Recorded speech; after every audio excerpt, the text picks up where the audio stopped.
Ça fait 1 an et demi que je me suis mis l'objectif de sortir un Seta à Fontainebleau. Mais avant de te montrer la suite, j'ai envie de te montrer de où je suis parti. Mec. Donc l'Ulabi, c'est un Seta avec un petit dévers de 10 degrés, je dirais. Là, quand tu vois Fred Vionnet en pleine action, tu te dis que c'est très simple. Parce que les mouvements sont fluides, t'as l'impression qu'il est sur des bacs tout du long. Mais la réalité est tout autre, c'est bien plus compliqué. Ceci dit en passant, Fred, ça fait plus de 30 ans qu'il grimpe, et pas à un petit niveau. Donc c'est aussi pour ça que ça paraît aussi simple quand tu le regardes grimper. Nice. Yeah, il faut que je pense au format. Au fait, faut envoyer comme sur des plats, mais c'est des règles. C'est ça, c'est un truc de spray. Avant même de s'attaquer à la Lulabi, on a quand même préféré regarder un bloc qu'il y avait à côté. C'était sur le même rocher, donc ça permet de tâter les prises, de tester le réta de fin. C'était un 5B ou un 5C de mémoire, je me souviens plus trop. Mais déjà, rien qu'avec ça, ça m'a permis de prendre confiance et de me prendre quelques buts aussi sur le 5B, 5C quand même. Mais le travailler ensemble et travailler surtout le réta, ça a permis de me mettre en confiance avant de commencer tout de suite le bloc Lulabi en question. Et un autre élément qui m'a permis de prendre en confiance, c'est tout simplement que le bloc était pas dangereux. Si tu compares avec ce bloc là qu'on a fait un autre jour de l'événement, franchement ça faisait un peu flipper avec le crash pad qui était mis au-dessus d'un rocher en mode un peu pseudo-bancal. Et là, heureusement que pour l'Ulabi, ça faisait pas peur en dessous parce que sinon je me serais pas autant impliqué non plus. Donc l'Ulabi, jusqu'à présent, ça coche à peu près toutes les cases pour moi. C'est des grands mouvements. Je suis plutôt à l'aise dans ça en général. Ça fait pas peur parce qu'il n'y a pas de rocher en dessous et j'ai pu tester le réta avec le 5C qui avait juste à côté. Donc tout est bon. Maintenant il faut s'y mettre par contre. Donc au début on travaille le bloc à deux avec Loïc là que tu vois sur la droite et clairement on comprend pas grand chose. On sait pas trop comment valoriser la prise de départ, on sait pas trop où mettre les pieds et quand je commence à me lancer et à être un peu plus confiant, bah c'est la main qui zippe. Donc c'est un peu galère. Mec. Heureusement, ce jour-là, on était avec Seb qui nous a énormément aidé. Seb, c'est Climbboid sur YouTube. Je t'invite vraiment à aller voir sa chaîne. Il y a pas mal de pépites sur Blo. Allez, go. Vas-y. Ouais, ici, tu pars pied droit. Là, tu te mets en place. Gros drapeau. Le regard sur la prise d'après et la bam. Voilà. Le pied à gauche. Allez, balance le pied. Tu la main droite peut-être sur la prise de bouche. Ouais, moi j'ai. Ok. Non, la prise de départ, ça passe. Je sais pas ce que t'en conclus, mais déjà, il y a pas mal de choses à voir là-dedans. C'est tout simple, mais là, Seb, il m'indique pas à pas ce qu'il faut que je fasse. Comme ça, je me disperse pas, j'ai juste à suivre ses indications une étape à la fois. Quand il me dit regarde vers la main gauche, bah du coup, je suis focus sur la main gauche. Je suis pas en train de réfléchir à putain, il faut que je pose le pied encore, parce que c'était ça qui me bloquait jusqu'à présent. Non, là, je suis focus à chaque instant à l'étape que je suis en train de faire. Point. Rien de plus, rien de moins. Et ça, rien que ça change énormément de choses. À la fin, j'ai pas réussi le mouvement. Plutôt que de se dire, putain, j'ai pas encore réussi, c'est de se dire, ah ouais, je commence à bouger dedans. L'état d'esprit est radicalement différent et c'est ce qui fait que justement, tu sens que tu progresses plutôt que de te frustrer à dire, j'ai pas encore réussi. Donc là, je me suis senti avancer, c'est cool. Seb, il m'explique la suite du bloc. Et là, je commence un peu à me disperser parce que je réfléchis au moment où il va falloir que j'envoie la main droite dans un grand mouvement. Sauf qu'en fait, j'ai pas encore totalement validé le pied gauche. Je suis un peu mieux dessus, mais je le maîtrise pas totalement. C'est un petit piège dans lequel je suis tombé, c'est que j'ai voulu vite avancer dans le bloc alors que la base, les premiers mouvements étaient pas encore totalement maîtrisés. Je pensais que le pied gauche c'était bon, et pourtant, les essais qui suivent, le pied gauche, je réussis plus à vraiment le valoriser, à le caler correctement. Soit j'essaye de le faire en adhérence, mais ça marche pas. Soit quand je suis dessus, je me sens pas très bien. Donc là, ce qui m'a bien aidé, c'est de prendre du recul, de regarder Fred tester des trucs, parce qu'il n'avait pas réussi non plus du premier coup. Il y avait Seb qui pouvait nous orienter pour donner des pistes. Franchement, Allez, c'est bien. Pied à gauche. Après, il y a aussi le risque que la méthode ne fonctionne pas. Pour le coup, Seb, il a une allonge incroyable. Ouais, t'es vraiment tendu, toi. Ouais, quand il était sur la dalle, deux mecs. Il tend le bras, il y est ici. T'as une envergure de fou, non? J'ai une envergure de fou, j'ai 2,05 m les gars. À ce moment-là, j'étais quand même bien content de travailler le bloc avec Fred, parce qu'on est à peu près de la même taille.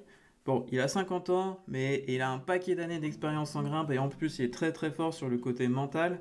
Donc forcément, ça m'a beaucoup aidé de travailler le bloc avec lui, même si je savais que j'allais prendre beaucoup plus de temps que lui à le réussir. J'ai fait jeter mon cerveau. Allez, allez. Ouais. Yes. Nice. Allez, ouais, c'est bien. Allez, exagère le drapeau. Allez, bam, bam, bam, bam. Oui. Voilà. Allez, le gros bac là-haut là. Allez, Allez. T'emmerdes pas. Ouais, vas-y, va sur le gros bac là. Tu peux l'avoir direct. Oui. Les deux mains. Clean. Ouais, je l'ai fait le retard. D'accord, ok. Tout à l'heure avec. Avec la 5B à côté. Nice. Il faut que je pense au format. En fait, faut envoyer comme sur des plats, même si c'est des règles. Voilà, c'est ça. C'est un truc de spray ball. Ça fait un peu. Donc là, clairement, ça avait l'air super simple quand il le fait. C'est smooth de ouf. Écoute un peu le débrief qu'il fait juste après le bloc. Parce qu'en fait, ce qu'on voit et ce qui se passe vraiment pour la personne qui grimpe, c'est vraiment rien à voir. Il sert vraiment bien le moment d'aller mettre le pied à gauche. Ah, il lui veut en détente. Tu as vu comme il est relâché au niveau du bas du corps? Ah je réussis pas, je suis trop contract en mode. Ah oui, il faut que mes pieds y tiennent en fait. Mais il est très contracté. Ça, mais j'ai fait que du facile et là, du coup, j'ai le cœur qui est monté en quelques secondes. C'est vrai que le haut du corps, il est verrouillé. Ouais, t'étais verrouillé. Bon là, clairement, il y avait un petit côté égo, parce que entre les deux quinquagénaires, là, Seb et Fred, qui font le bloc tellement facilement, Fred qui le fait en 3 essais, Seb qui me montre comment il fait le mouvement pieds nus, je me dis, bon, allez, faut que je me sorte les doigts un peu quand même. Et clairement, ça m'a bien motivé. Là, c'était le côté égo positif, à se bouger pour vraiment réussir. Donc à force d'essayer, je suis passé de, bon, ça peut peut-être le faire, à ça va le faire. Ok. Il y a juste un truc. Pour moi, j'ai fait le premier. Je me suis vraiment concentré sur le fait que le pied, il tenait un peu mieux, la main a été mieux positionnée. Et au fur et à mesure des essais, j'étais de plus en plus à l'aise dans le bloc en fait. J'ai pris. Ouais. Yes. Donc là, j'étais dans une bonne vibe, franchement, je commençais à bien sentir le bloc.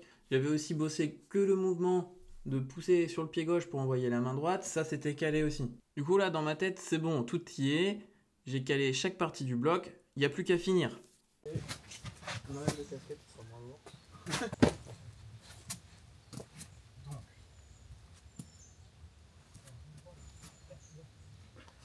Allez, gros. Bien. Ouais, c'est bien, c'est bien, c'est bien, c'est bien, c'est bien. C'est bien, c'est bien, c'est bien. C'est arraché la peau, mais à part ça, ça va. Ah, le steak, sa mère. N'hésite pas à mettre un petit blague de strap. Ouais, je vais se rappeler là. Voilà, ça sonne le. Bon, clairement, à ce moment-là, j'étais un peu partagé entre ça pique, ça peut le faire, parce que j'ai quasiment tout, normalement, et bon, j'ai pas envie de me faire non plus mal que ça. Et Seb, il a réussi à trouver les bons mots aussi pour se motiver, parce que souvent, dans ce genre de cas, je sais que j'ai tout, et je me précipite pour réussir, comme si j'allais oublier ce que j'ai réussi à faire juste avant. Ça, tu peux pas rater, Josh. Mais si, t'as le droit de rater, c'est ça qui est bien. En fait, non. Là, faut pas se dire on n'a pas le droit de rater. Là, Là, en fait, je pense que ce qu'il faut se dire, c'est ok, c'est quasiment tout calé. Ouais. Ça va faire. Ça va peut-être pas faire au prochain try, tu vois. Ouais, en fait, c'est Mais tu sais que ça va faire. Mentalement, c'est ça qui est compliqué de se dire. Donc, est-ce que c'est après, le prochain ou faut pas. vraiment se détacher sur le prochain. Là, tu peux en mettre 5 des runs. On s'en bat les couilles, en fait. Ouais, tu vois. t'as déjà tout calé. Et plus tu fais de runs, plus ça va se caler. Donc après, il faut juste te concentrer sur le run, le moment, move par move.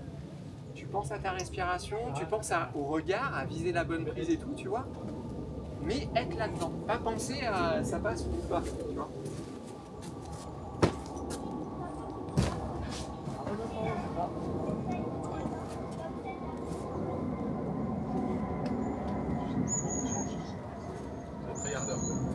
Allez, démarre. Allez. Allez.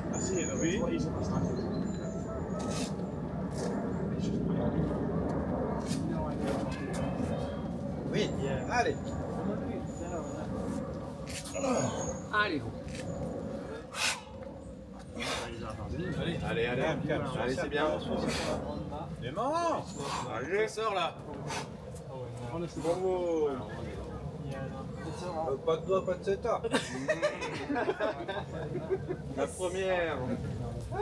Bravo. Putain, ça va être venir, hein.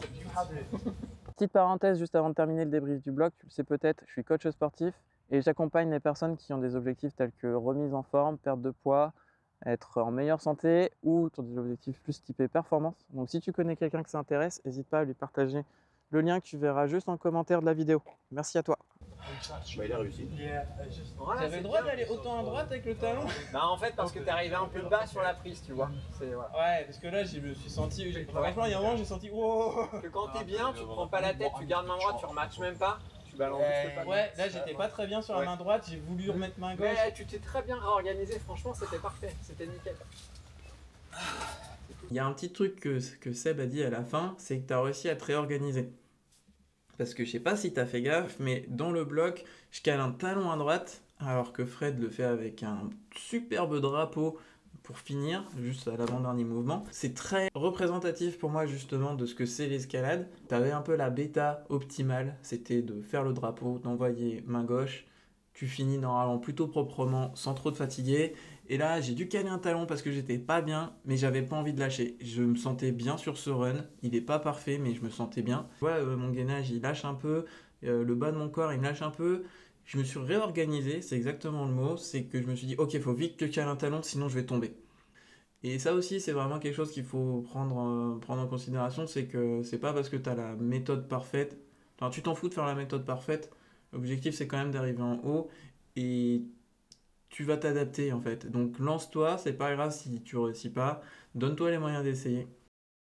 À la base, pas de dos, pas de CETA, ça partait de mon objectif en 2024 de faire un CETA justement à Fontainebleau. Au départ, c'était simplement des séances d'escalade, puis ça a évolué avec des idées de renfo, puis des vidéos avec des kinés du sport, puis des coachs sportifs et ainsi de suite. Ça a vraiment pris une tournure à laquelle je m'attendais pas du tout. Et au final, la concrétisation, ça a un peu été ça avec l'événement associatif avec Fabien Bronès et Fred Vionnet que tu vois là. D'ailleurs, si jamais tu veux aller grimper à Fontainebleau, que tu sais pas où dormir, je t'invite vraiment à aller voir du côté de Bloisis. C'est vraiment très quali, juste à côté de la forêt et vraiment dans un environnement ultra sympa. Pour finir, je tenais vraiment à remercier un peu tout le monde, en commençant par les personnes qui sont venues à l'événement de la Résine au Rocher, tout simplement parce que si vous étiez pas venus, tout ça aurait juste pas eu lieu, tout simplement.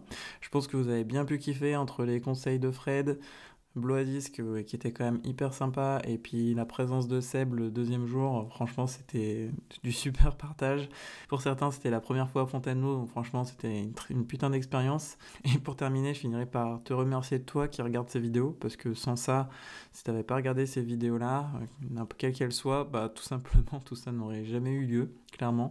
Donc franchement, un grand merci à toi. Je te mets en lien la toute première vidéo de la chaîne, comme ça tu verras un peu la différence par rapport au début. Allez, salut à toi et bonne grimpe.